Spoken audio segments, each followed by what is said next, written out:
All right, so let's get started. Thank you everyone for joining our event. Creating your 30, 60, 90-day plan, accelerate your onboarding. Also, preparing yourself for success with Katerina Hanson. Let's give a brief introduction of her. So Katerina is an experienced engineering manager, over 5 years of managing and over 10 years in software. She loves building great teams. She has a passion for bringing technology traditional bypass industries. And in her spare time, she enjoys singing, weightlifting, and playing with her two tuxedo cats. So please join us in welcoming her. And now I'm going to hand the microphone over to you. We're going to start with an intro.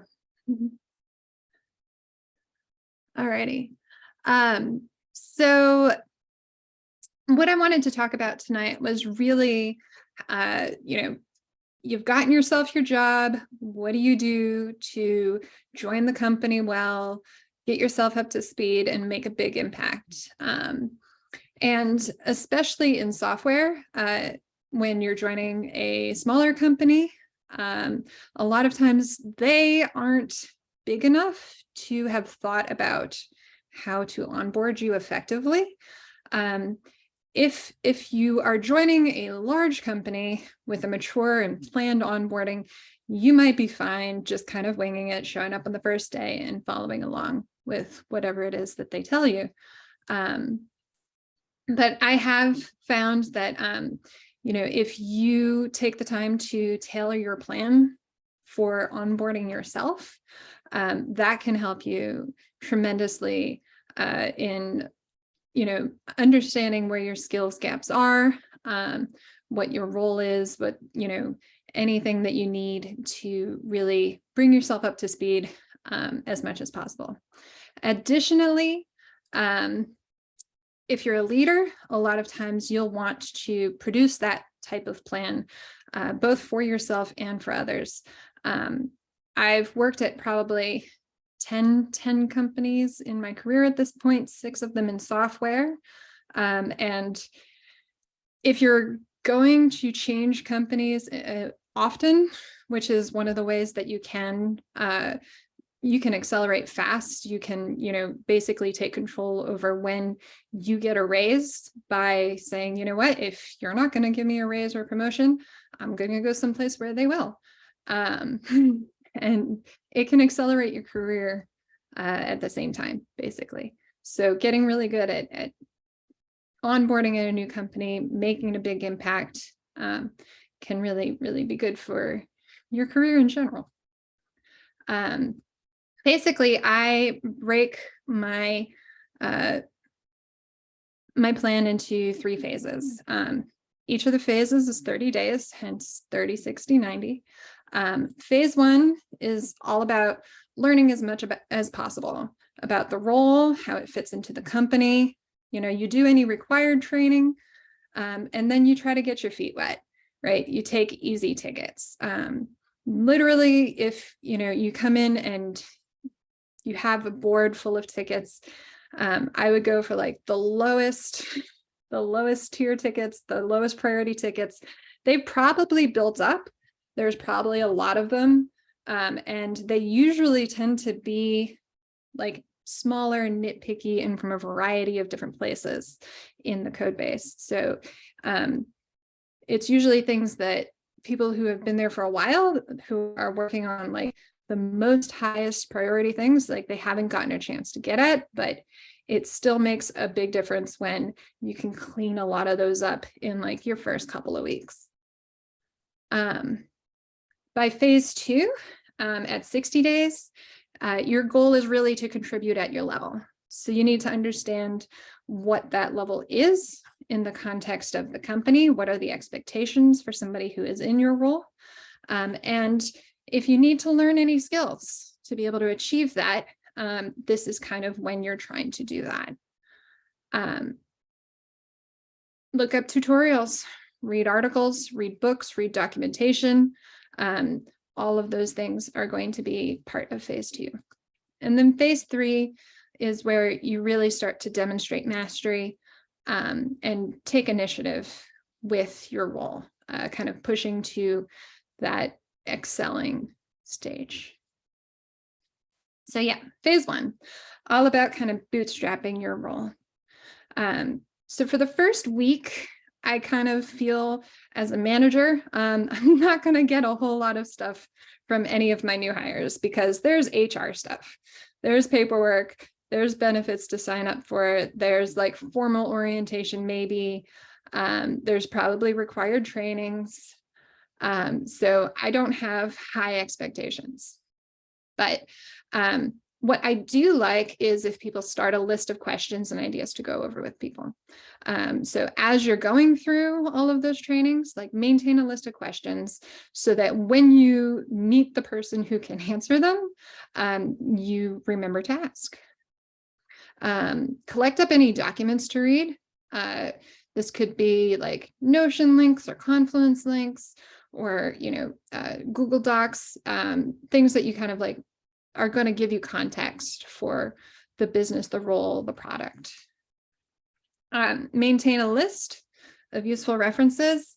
A lot of times there's a lot of different tools, third-party tools, remembering where those are and what they are and that they exist.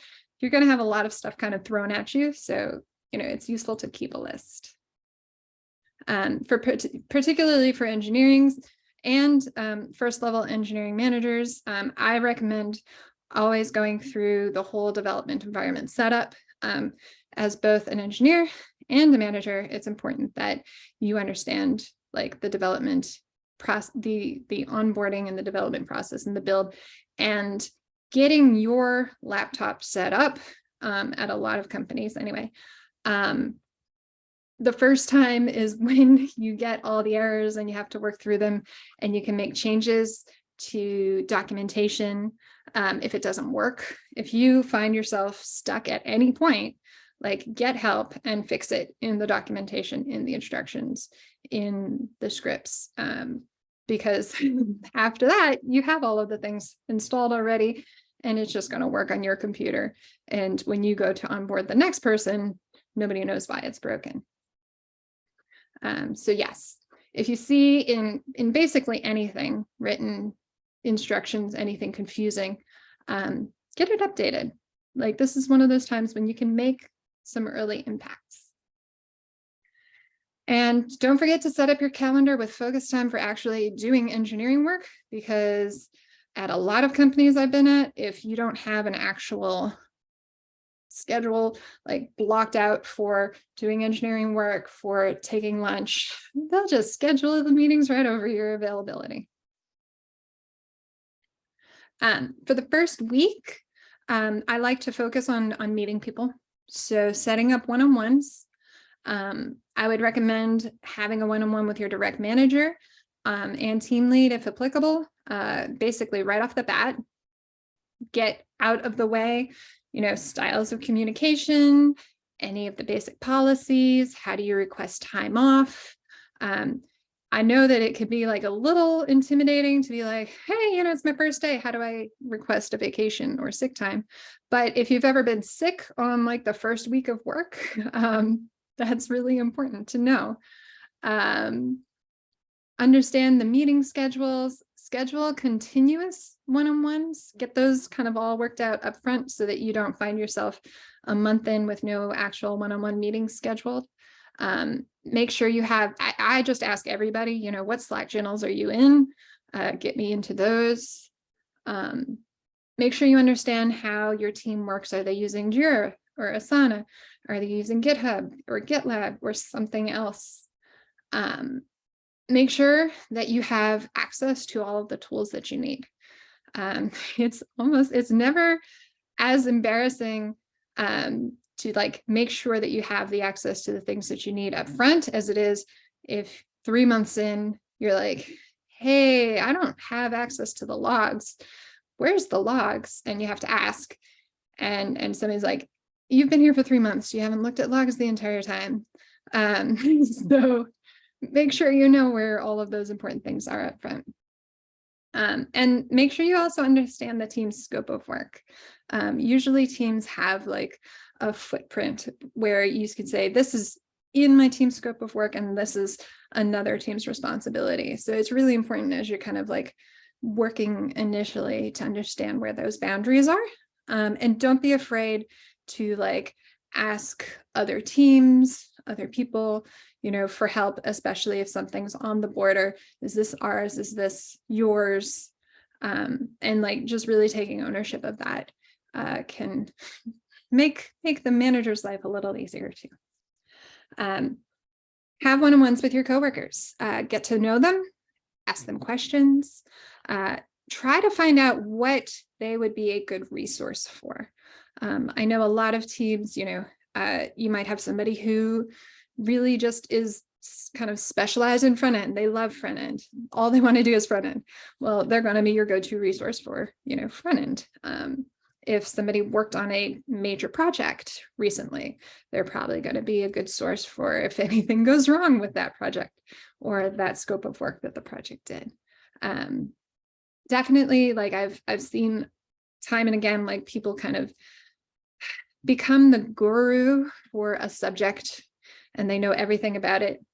And they become like the ongoing resource. It's good to spread that knowledge. So just because one person knows it doesn't mean you shouldn't know it as well. But it's also good to be the person who did the deep dive and is the go-to person for any particular subject. And like set expectations with them too.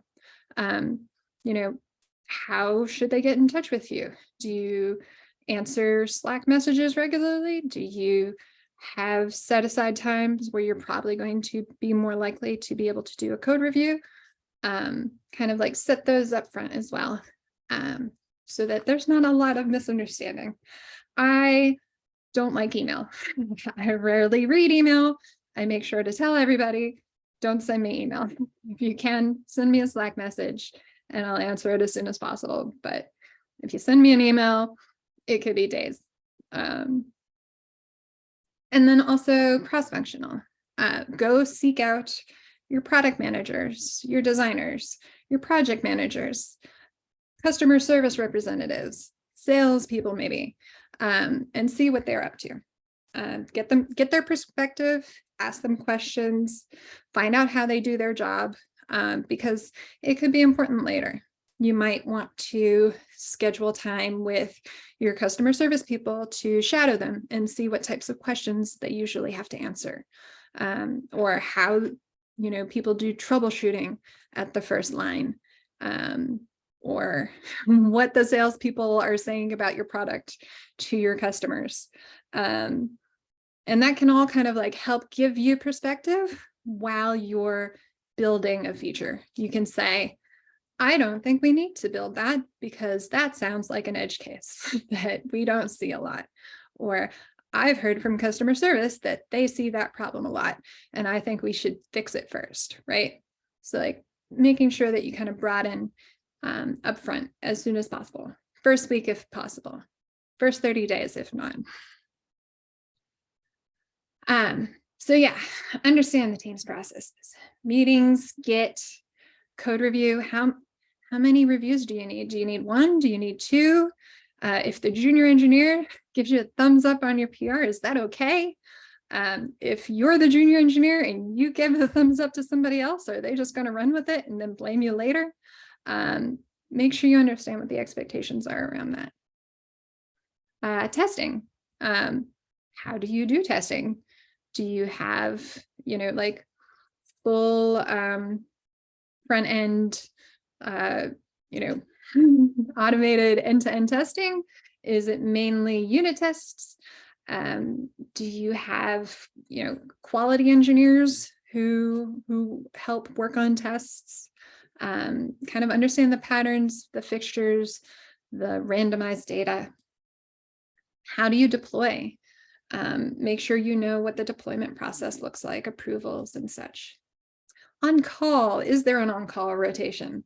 Are you going to be expected to be on the on-call rotation? When? What does that involve? How would you troubleshoot things if you were the on-call person? And then like, make sure you know who to talk to for the different question domains. So make sure you have an HR contact that you can talk to about any HR related stuff. Get somebody who is going to help walk you through process or tech or culture. And understanding the organizational hierarchy and all the departments in the company. I've definitely been in the position again where like, I just didn't realize we had a department. It did a whole set of things that was just kind of like outside of my purview. And later it would have helped to have understood that that was a whole department in and of itself.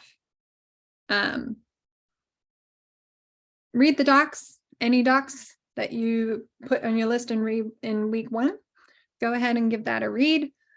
Take notes and give feedback as much as possible to anything that, people might have written. If you don't understand something the first round, like ask questions. If something's outdated, ask about it and update it, because things will get outdated really fast. Again, like I've kind of come into an organization where the organization of the documentation wasn't there. So I spent, a day or so just reorganizing so that the documentation had, specific categories and links and was very clear, and anything that was archived was very clear. And it's like, okay, don't look at that. It's not important. And then as far as skills, make sure you understand your level, your role, and any expectations from your manager. This one can be a little hard to get, but typically there's going to be a rubric that is going to describe your role exactly. It's going to have, a whole bunch of, this is the expectations of the engineer at the role. And if there's anything in there that you don't understand, it's really good to ask about it up front. What does this mean? Can you be a little more clear? Can you give me some examples? Once you understand that, make sure that you understand where you might have skill gaps. And that takes a little bit of introspection, but the better you understand, hey, I am coming into this company, maybe my language is Python, but you all write in JavaScript and I only write in JavaScript sometimes. I'm going to have to learn JavaScript. Like that's like step 1. Make sure you know the code, the frameworks, the tools, have a plan to address it. Tools can be specialized and specific, and it's really good to do some just document reading up front as much as possible for the various tools that you're going to have to use on a regular basis. A lot of people will try to wing using the tools, but a lot of times you are far more effective if you just spend, the couple of hours up front going through some tutorials and making sure you understand the specifics of whatever tools it is you're using. Specifically, I'm kind of thinking about things like Datadog, or, various querying, a lot of times data will be, you might have Postgres, which has one query, syntax, and then it might get funneled through a couple of different layers. And then when you go to look at it in your data store, it's in a different SQL syntax. So like making sure that you understand how to use each of the tools as effectively as you need to. The first month is a really good time to kind of like become familiar with those. And then complete any required onboarding trainings.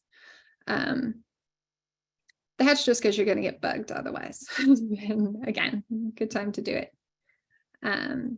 Start picking up the easy tasks and low priority bugs. And drawing a diagram. I love diagrams. I almost always start with like a diagram of the database or the models. or even, the components in the front end. Making a diagram just for me really helps. And I've managed to use them to onboard other people pretty effectively as well. Like if a diagram doesn't exist, just make one of your own. It will oftentimes be like one of the fastest way to communicate issues and things that people might not have understood when they were building the thing in the first place if they didn't use a diagram. So I've definitely like found issues at the core database level through building that diagram. Things like, oh, this table, has foreign keys, but they weren't originally marked as foreign keys. So now there's no foreign key relationship to index on joins. And it's like, okay, like, why do we do that? Do we need to fix that? Okay, and then stretch goals for your first 30 days. Read and comment on a PR or ask a clarifying question. Even for junior engineers, if you're not, ready to go commenting and critiquing somebody's PR, it can be very helpful to read their PR and then ask questions where you're confused, because most code should be dead simple. And if you're reading it and you can't understand it, then there may be something wrong with it. And so, like, I always encourage everybody to at least ask questions on PRs, even if you don't feel comfortable clicking the approve button. Voice a thought or a question, ideally in every meeting. If you're attending it and you are paying attention, making sure that you're speaking up and you're presenting as being engaged is really important as people are getting to know you and to expect you to, to speak up so that they won't interrupt you as much later because you're already voicing your opinions. Make a contribution to documentation. Don't just fix it as you learn stuff. If you can't find a document that you're following along with, if you had to figure something out for yourself, write it up, because that is a multiplier that other people who are onboarding behind you are going to get to read, and they won't have to do that research. Attend a work or a social event, an ERG meeting. Getting socially involved is always another good way to start to make friends. Find people at your company with common interests and feel more comfortable. All righty. Phase 2, you've done your first 30 days. Phase 2 is all about building your confidence up. So I like to understand the software design philosophies being used. So just noting down, when there seems to be a specific philosophy around that, somebody made a choice and this is the decision that they made. If there are very scattered philosophies or several of them kind of competing, it could be an indication that like there wasn't a whole lot of alignment on that to start with, and there's probably something, somewhat wrong. And wrong isn't necessarily bad, it just means there's an opportunity to fix it. So that's one of the things that you can kind of look at to improve and to take initiative on. So yeah, just making sure that, especially if it's something very core to the software, you understand why it works that way. For example, at one of my companies, we started with an email system that was very batch process. We would basically write automations that would query our database and pick out people that we thought, based on the data in the database, needed an email at that time. And then we would attempt to send emails to all those people. Except that over time, as the database got larger and larger and larger, we were doing very heavy, very large queries, and they started to fail. And so one of the things that I was able to do was move us from this query and send pattern to more of an event-driven pattern, where as you're moving through the product and as you're kind of like accumulating things, at some point you trigger an event and therefore you get an email. So if you come into the website and you start to fill out a cart and you leave before you finish filling out the cart, well, that would trigger an email. Be like, hey, why didn't you finish filling out the cart?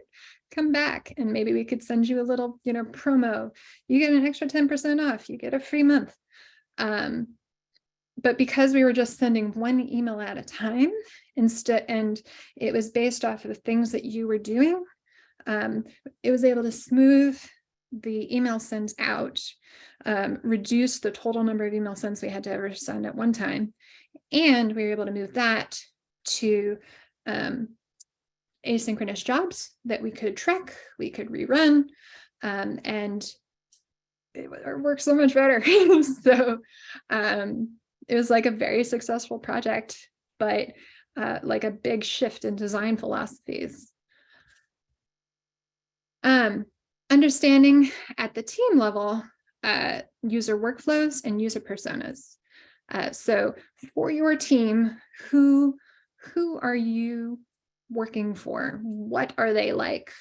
How are they working through your product? How could they break your product? Are always good places to understand, especially when you start layering in new workflows on top of the old workflows. It's really good to have a good understanding of what that workflow used to look like, because you're probably going to have, maybe several options that you want to make sure your new feature is going to cover both those options. And yeah, continue to research and practice any skill gaps. Read a technical book, an article, or a dependency documentation relevant to your role. Don't be afraid of documentation for dependencies.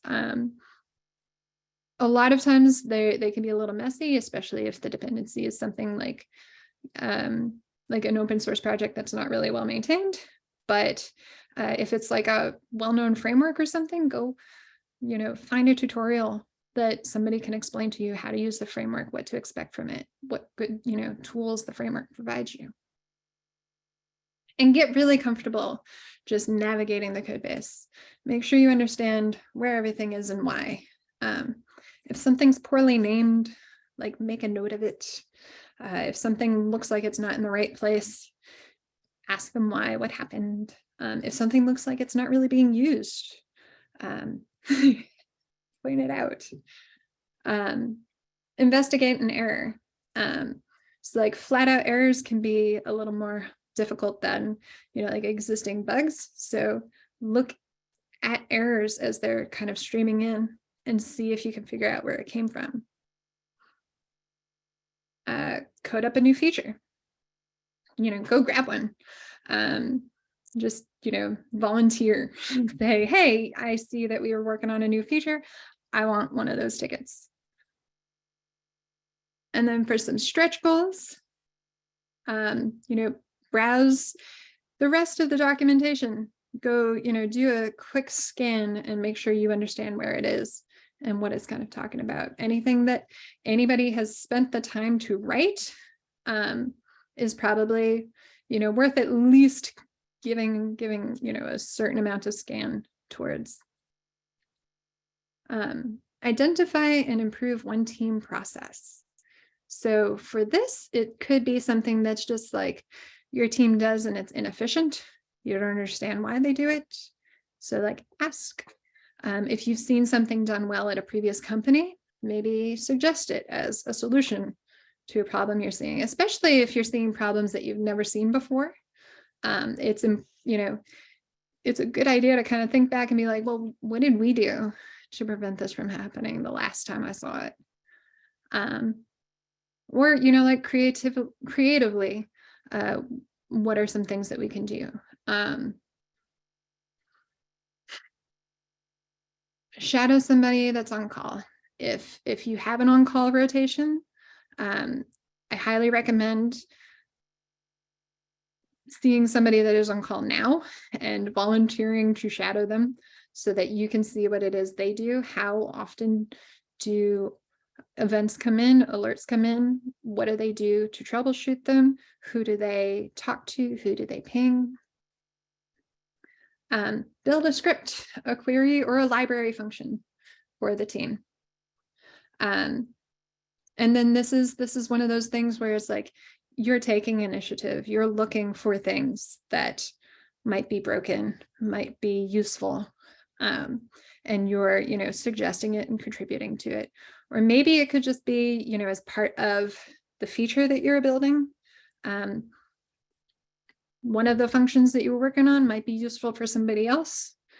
Make sure that it goes in the shared code space. Make sure it goes in the utilities portion so that other people can use it too. Make sure it's general enough that other people might find it useful. Create or update a dashboard. Dashboards always need updating. They always need creating. There's always another way to look at the data, or an event that, you know, we're logging, but nobody can see because there's not an actual dashboard. Highly recommend doing that. That's going to give you a lot of good insight to the ins and outs of the dashboards and what they mean and where you might go wrong on those dashboards as well. So create or update documentation and have, you know, like a one-on-one casual lunch or coffee with an engineer from another team. So somebody that you might not have talked to yet. And, you know, keep it kind of casual, but like see what they're like. Alrighty, phase 3, continued growth. So once you're 90 days in, it's really just a matter of like reflecting on what you've learned so far and kind of like settling in for the long haul. Discuss your progress with your manager. Hopefully they've seen a bunch of the things that you've been working on and they've noticed it and they can give you tips on how to continue so that, you know, you're properly onboarded, and make sure you understand what like exceeding your level looks like. What is your manager looking for to show that, you know, you're going that above and beyond. And create an ongoing goals plan. A lot of the things that you've kind of like at that point been working on skills wise could be considered a good goal for your quarter, for your half, for your personal plans. And make sure that you're comfortable picking up tickets of a level appropriate size. Usually I kind of think of the junior engineers as being, they should be able to pick up tickets like that are small and medium tickets that are well scoped. If you're a senior engineer, you should feel comfortable picking up tickets of almost any size. If you're a very senior engineer, you should feel comfortable getting ready to architect a new feature and write a design spec. Present your work. I know a lot of companies have demos. It's always really good if they do have demos to show off your work. It doesn't usually have to be big, but something where it just, you know, really illustrates some of the work that you've been doing and the impact that you've done. Shadow someone from another department that you work closely with. Depends on the department. My current teams work pretty closely with customer service. So shadowing customer service is a really good opportunity to hear how the customers are interacting with our product. Have coffee with a non-engineer. Also another good way to hear about the company and kind of like understand the culture. Suggest a technical improvement. Start to implement it if possible. Even if the team is not ready to start implementing a technical improvement that you have found, it's a really good idea to suggest it. I've gotten fairly far with just listing off the things that I have seen that could be improved, and then, you know, prioritizing that and starting to work down through it. Not everybody is going to be, you know, very aware or in the code enough to understand that there's an issue that needs to be solved. So if you see it, if you have an idea, that's one of the big ways that you can start to make impact. Interviewing. It's usually a really good idea to get involved in interviewing, because at the end of the day, interviewing is how you bring people into the company, and you get to have a little bit of a say in who is going to be your coworker. Particularly, I would say, for, you know, women in the department, if a lot of times you can suss out some fairly bad actors. So yeah, I highly recommend for everybody to get as involved in interviewing as possible. And give your manager feedback. Most managers are still learning. Every manager should still be learning. So if they're good, they'll you know, listen to your feedback and you know, try to adjust if they're doing something wrong, or if they're doing things that are right, you know, keep continuing to do that. I know every manager I know has been very open to feedback there. So yeah, I went straight down that. Any questions? We had quite a few pop up. Do you want me to funnel them for you, Katerina? Sure, let me see. The first one was, any chance you'll be sharing these slides? I can totally share the slides. Okay, maybe we may upload them maybe to like the Munu Code, Python, GitHub. We'll have to figure that out back end, but yeah, Ren will do that. Another person asks, so if you haven't been able to find good documentation on a tool, and everyone seems to point you to the same high-level documentation, what's a good way to ask for more help? If everybody's kind of pointing you to the same documentation and that documentation is not helpful, I would probably continue to ask around, but then I would also probably start to Google and ask externally. It really depends on the particular tool. Some tools I've seen, like, they have kind of thick documentation, but if your company is paying for it, then they owe you a bit of a service contract. It could be the type of thing where you suggest to your manager, hey, you know, this tool, it has a bit of a learning curve. Like, can we get a salesperson to demo this and ask and allow us to ask questions? And a lot of times those tools, like, they'll do that. I've had like full story reps come in and give talks, and we record them and then we can watch them later. Datadog at the same time. But if it's a really common tool, a lot of times there will be tutorials. You might be able to find them on YouTube or Udemy or Coursera. I highly recommend, like, you know, even Medium articles will help. That's a great answer. Thank you, Katerina. Go to another question. So this one's more like, you know, about work boundaries and like your work scope.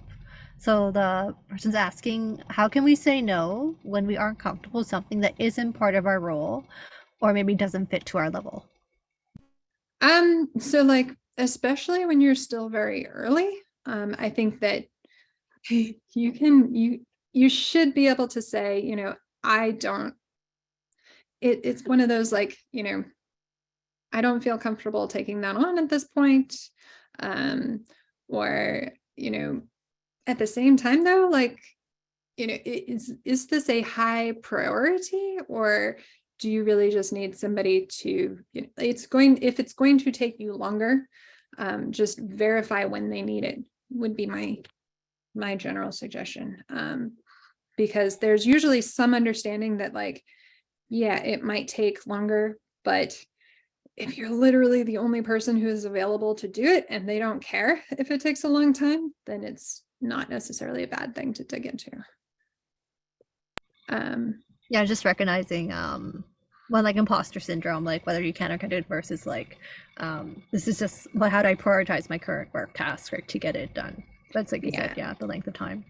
They might be saying like, okay, you know, like I understand it's going to take longer and you don't feel terribly comfortable with it, but you know, it's one thing to like say, okay, like the expectation is set that it is going to take longer and you are going to have to ask a lot of questions of people around you, but that is less effort than putting somebody who could do it faster in this place. Because I mean, they might be busy. Like startups are very, very fast paced, and it can be hard to juggle all of the priorities. So they may just be sacrificing a certain amount of speed for somebody doing it. It's great to hear. Thank you. Oh, someone asked if they can show the 60-day slides again. I think we're at 90 days. 60 days. 60 days, please. Let's see if I can back it up to 60. Back it up, back it up, back it up, back it up. Cute puppy. Anyways, yeah. Which ones? There's a few. Yeah. Like, Ren, let us know in the chat. Do you want the first ones, or is this one good? For Ren. First ones, okay. Okay. Nope, Oh, that was a it. cute cat. Okay.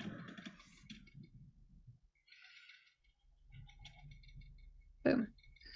Okay, perfect. Yeah. Oh, so we had another question. Yes. On that one, yeah. Someone said they're part of an apprenticeship program, so it's only 12 weeks long.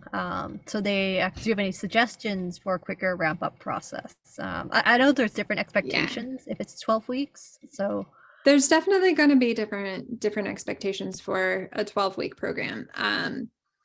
I would say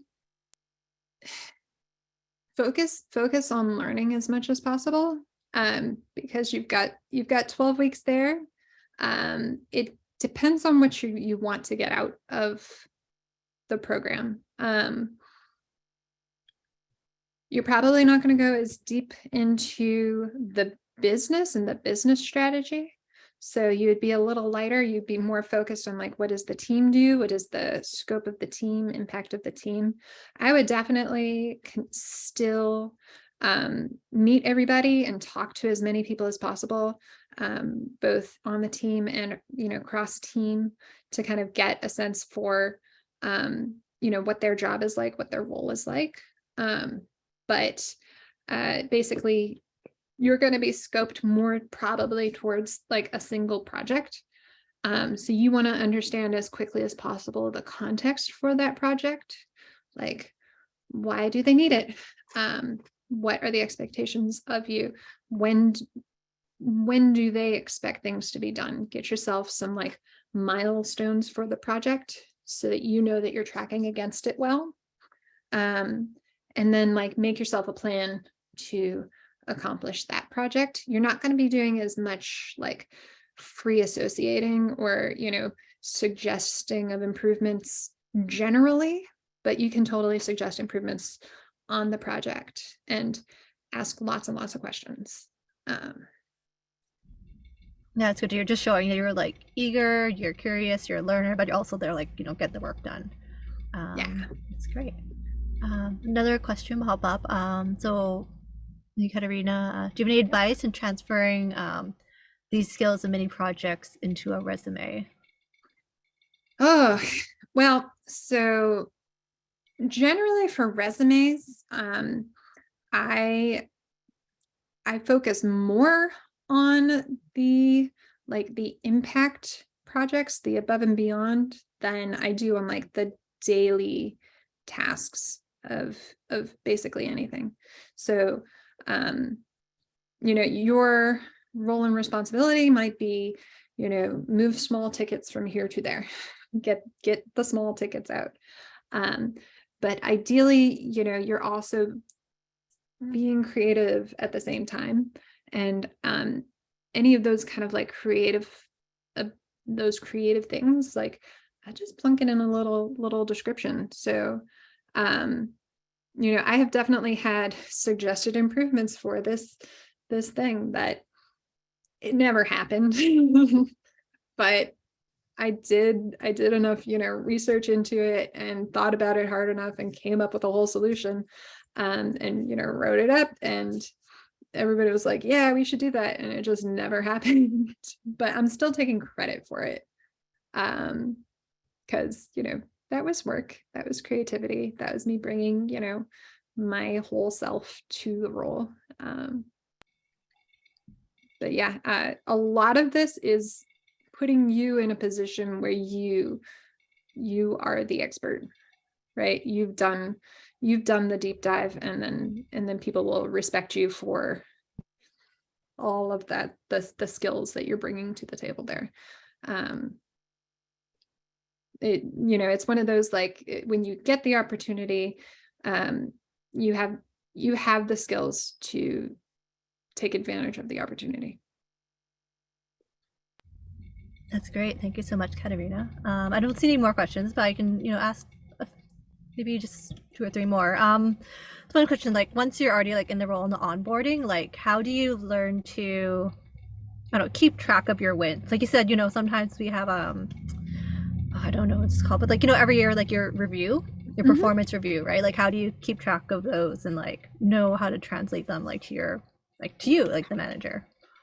Well, one of the things that I love to do is, right now, especially that my company is 100% remote, I keep a one-on-one template document that basically every one-on-one I have with my manager, or that I have with an employee that I manage, we fill it out.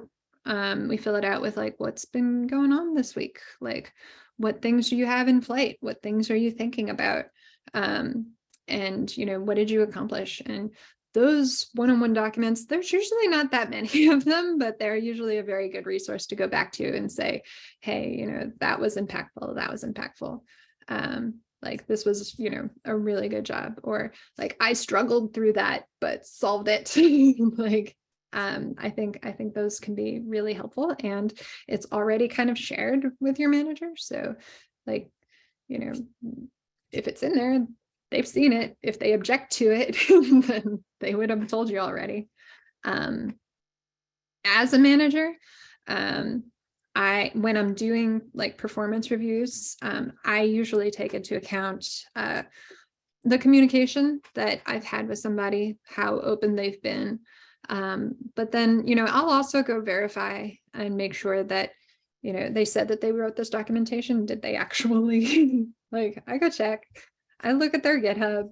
I look at, PRs that they've reviewed, and like, check to see, are they contributing in that way?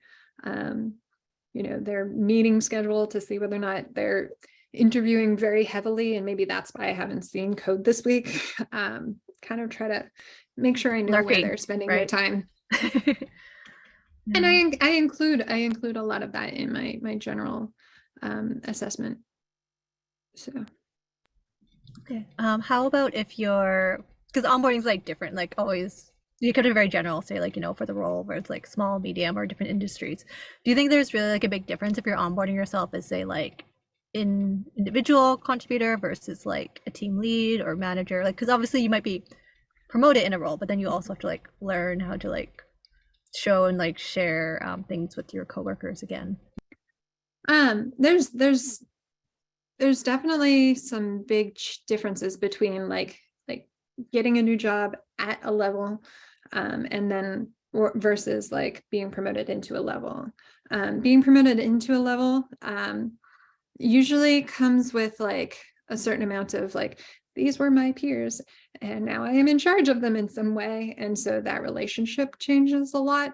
And it's really good to have like already established, you know, that level of respect beforehand so that everybody kind of like agrees that yes, you deserve to be lead and they respect your opinion.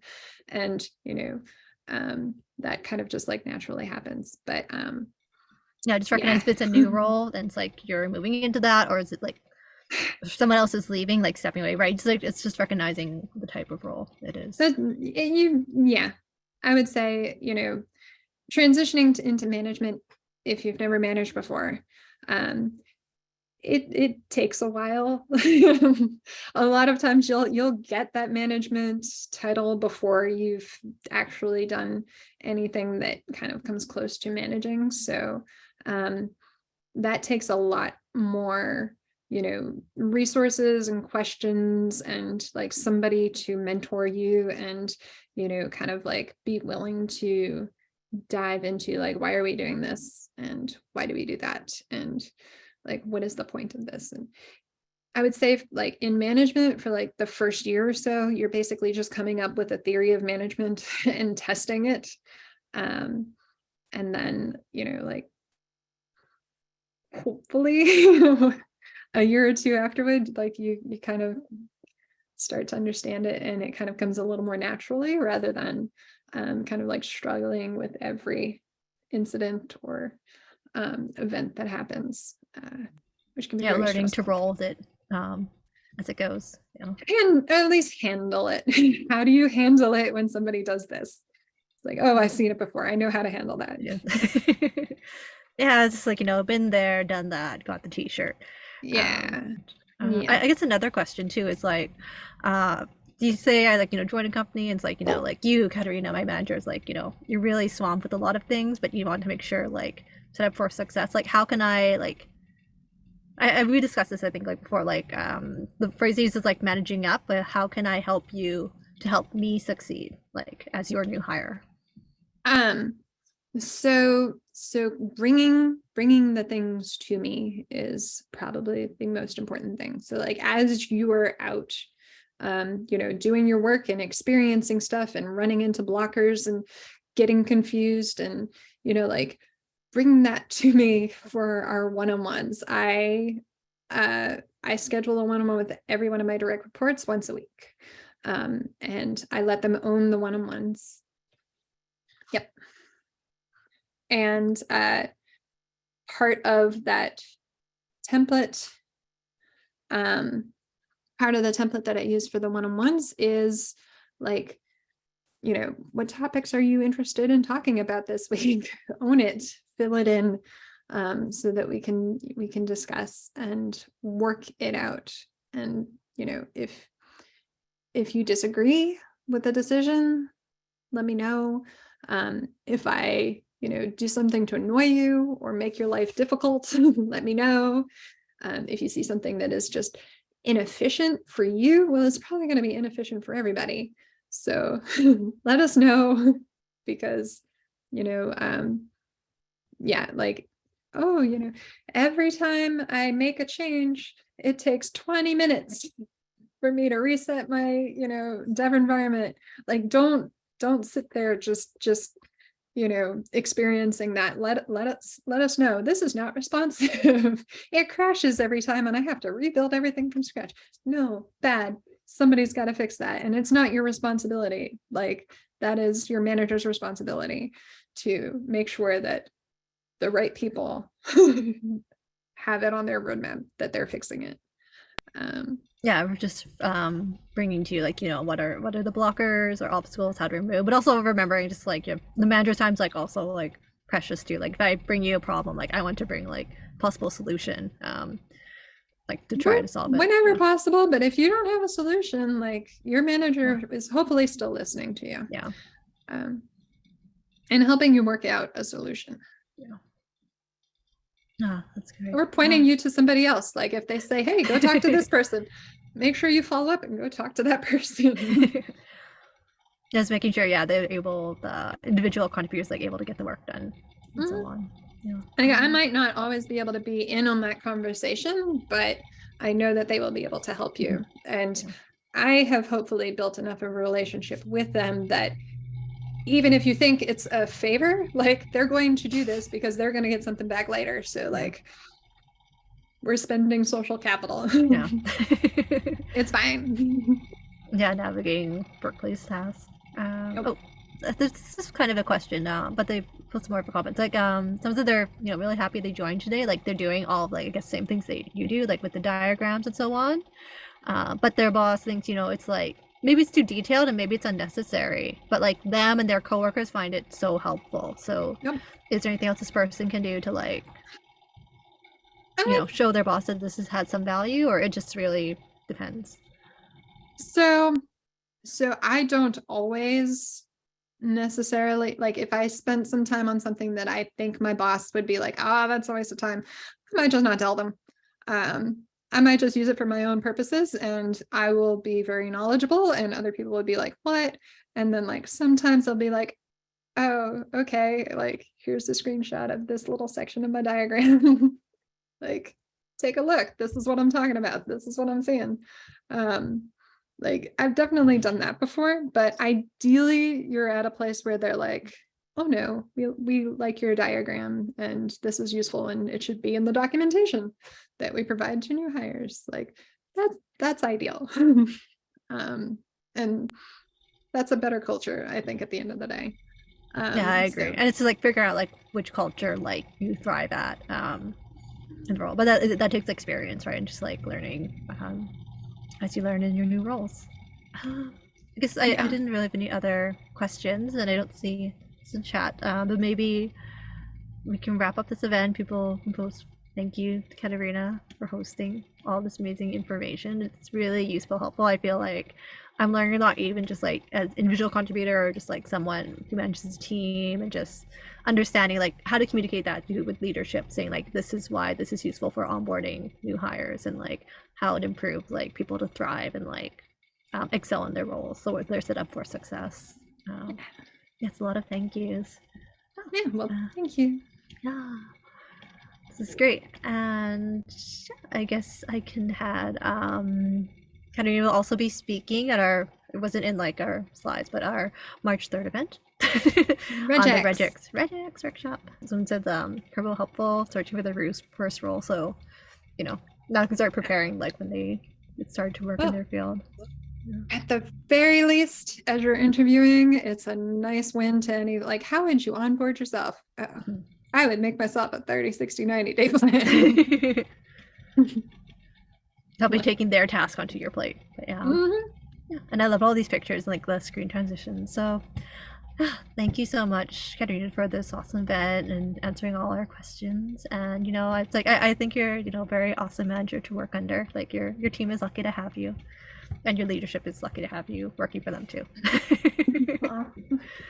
Yeah. Thank you. You're welcome. So I'll wrap this event. So good morning, good afternoon, good evening, wherever you are, and we'll see you again when we go to Python events. Okay, bye everyone. Yep. Bye.